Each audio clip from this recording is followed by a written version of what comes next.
बच्चों, how are you? I hope that you are fine. तो आज हम आप लोगों को क्लास 4th and 5th शब्द विचार बताने जा रहे हैं। तो देखिए, सबसे पहले हम जानेंगे शब्द कैसे बनते हैं और किसे कहते हैं। वर्णों के सार्थक समूह से जो बनते हैं उन्हें हम शब्द कहते हैं। कहने का मतलब वर्णों को हम इस क्रम में रखें, ऐसे रखें ताकि हमारा शब्द सही हो। ये नहीं कि इधर उधर कुछ भी वर्ड बैठा दें तो हमारा शब्द क्या हो जाएगा, गलत हो जाएगा। तो कहने का मतलब शब्द कैसे बनते, वर्णों के सही समूह से शब्दों का निर्माण होता है। जैसे भवन, क्या बन गया, भवन। अब यहाँ लिखिए तोता, बनाना। अब इनका नाम हम इन वर्णों को गलत ढंग से रखेंगे तो क्या बन जाएगा, देखिए न व ता तो। ये हमारा सही है नहीं। तो वर्णों को जब हम सही क्रम में रखेंगे तो हमारा शब्दों का निर्माण होता है। अगला हमारा टॉपिक है शब्दों के भेद। शब्दों के कितने भेद होते हैं, 3। तो सबसे पहले हम पहला भेद जानेंगे। स्रोत या उत्पत्ति के आधार पर कितने भेद होते हैं। देखिए, शब्दों के 3 भेद होते हैं और उन 3 भेदों का जो पहला भेद है उत्पत्ति के आधार पर, इनमें भी 4 भेद होते हैं। देखिए यहाँ पे मैंने राइट किया है तत्सम शब्द, तद्भव शब्द, विदेशी शब्द, देशज शब्द। तो सबसे पहला हमारा क्या है, तत्सम शब्द। तत्सम शब्द ये कहलाते हैं जो संस्कृत के शब्द होते हैं। आप देखते हैं कि हमारे हिंदी भाषा में संस्कृत से अनेक शब्दों को लिया गया है। वे शब्द जो संस्कृत से हिंदी में मूल रूप से प्रचलित हो गए हैं। जैसे अक्षी, अग्नि, नृत्य आदि। ये हमारा संस्कृत का शब्द है, लेकिन हिंदी में ज्यों का त्यों रख दिया गया है। नेक्स्ट हमारा टॉपिक है तद्भव शब्द। तद्भव शब्द वे होते हैं जो संस्कृत के शब्द होते हैं लेकिन कुछ परिवर्तन के साथ उन्हें हम कहाँ रखते हैं, हिंदी भाषा में प्रचलित करते हैं। जैसे अक्षी को मैंने क्या लिखा, आँख, अग्नि का आग, नृत्य का नाच आदि। संस्कृत के वे शब्द जो परिवर्तन होके हिंदी में आते हैं उन्हें क्या कहते हैं, तद्भव शब्द कहते हैं। अब अगला हमारा टॉपिक है विदेशी शब्द। विदेशी शब्द वे शब्द होते हैं जो विदेशों से आकर हिंदी भाषा में प्रचलित होते हैं। जैसे चीनी, अंग्रेजी, तुर्की, फारसी इत्यादि अनेक भाषाएं हैं विदेशी जो हमारी हिंदी भाषा में प्रचलित हो गए, उन्हें हम विदेशी शब्द कहते हैं। जैसे स्टेशन,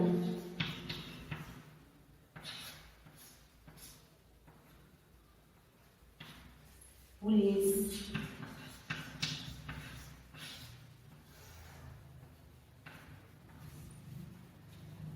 बैंक।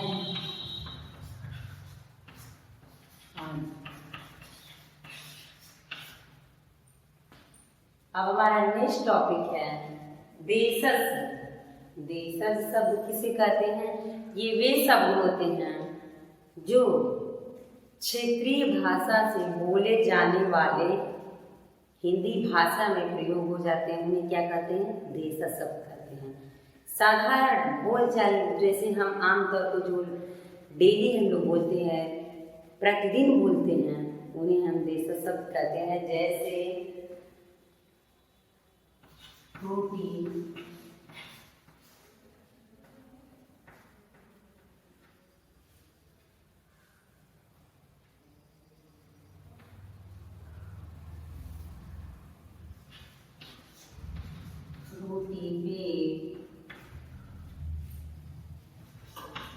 गया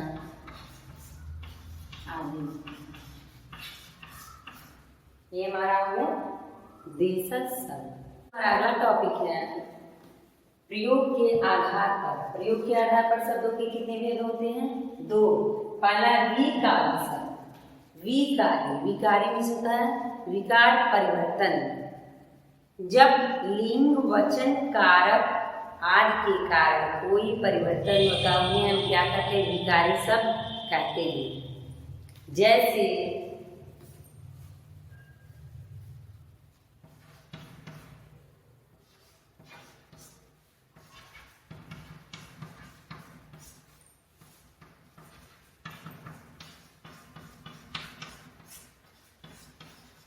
मोर जंगल में रहता है। मोर क्या है?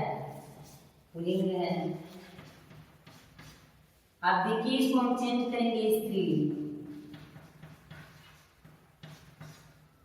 मोरनी।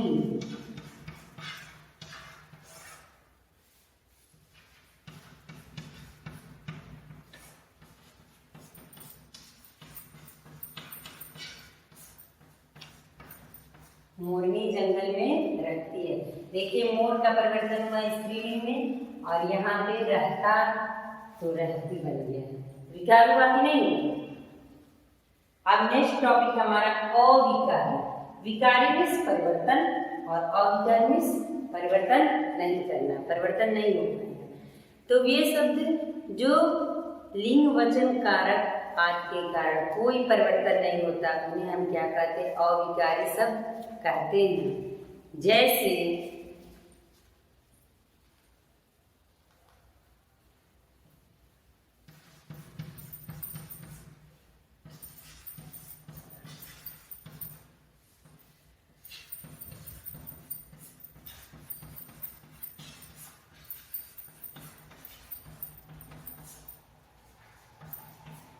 मेरे घर के पास नीम का पेड़ है। अब देखिए इसको मैं बना रही हूँ। उसके घर के पास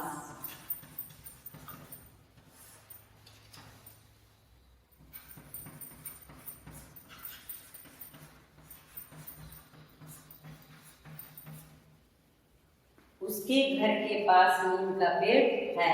यहाँ पे देखिए के पास, के पास ये क्या है? दो वाक्यों को जोड़ रहा है, समुच्चय बोधक है। तो ये हमारा परिवर्तन हुआ कि नहीं हुआ? नहीं हुआ ना। मेरे घर के पास नीम का पेड़ है, उसके घर के पास नीम का पेड़ है। ये ज्यों करके और दूसरे वाक्य में भी मैंने रख दिया है।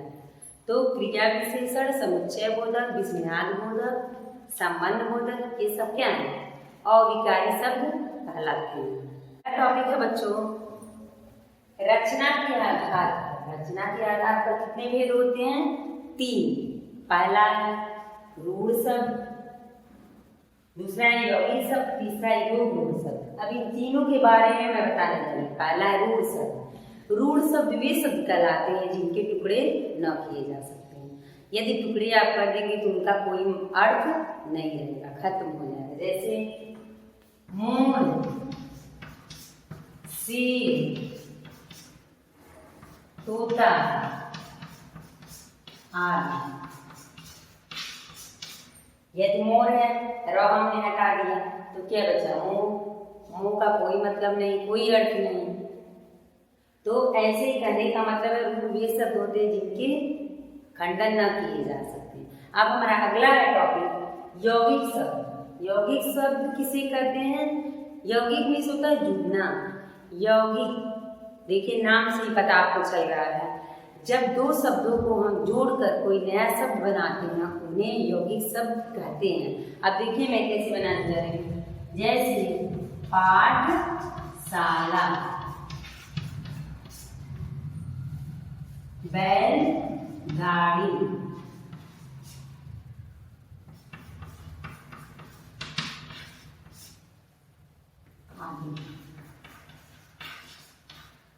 देखिए पाठ और शाला दोनों जोड़ के क्या बन गया? पाठशाला।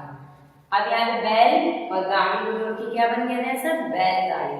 काम और चोर को जोड़ेंगे तो क्या बनेगा? काम चोर। ऐसे अनेक शब्द आपको मिलेंगे जब दो शब्दों को जोड़ के बनाएंगे तो आपका नया शब्द बन जाएगा, वे यौगिक शब्द कहलाते हैं। अब नेक्स्ट टॉपिक हमारा है योग रूढ़ शब्द। योग रूढ़ वे शब्द कहलाते हैं जो यौगिक के तरह ही लिखे जाते हैं, लेकिन उसमें भी एक मुख्य ये बात होती है कि यौगिक के तरह लिखा जाता है लेकिन उनका एक विशेष अर्थ स्पष्ट होता है। जैसे आप देखिए 4 पाई मतलब क्या, 4 और पाई। देखिए यहाँ पे मैंने जोड़ा है, यौगिक शब्दों की तरह लग रहा है लेकिन इनका एक विशेष अर्थ है। मतलब 4 पाई 4 पैरों वाली क्या बनता है, 4 पैरों वाली खाट, 4 पाई, एक विशेष अर्थ हो गया आपका। अब देखिए दशानन,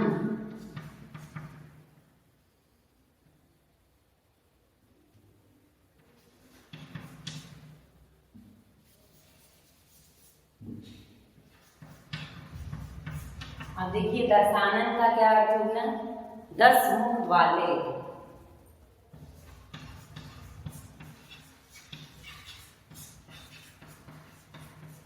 10 मुख वाले विशेष अर्थ क्या हो गया, राम।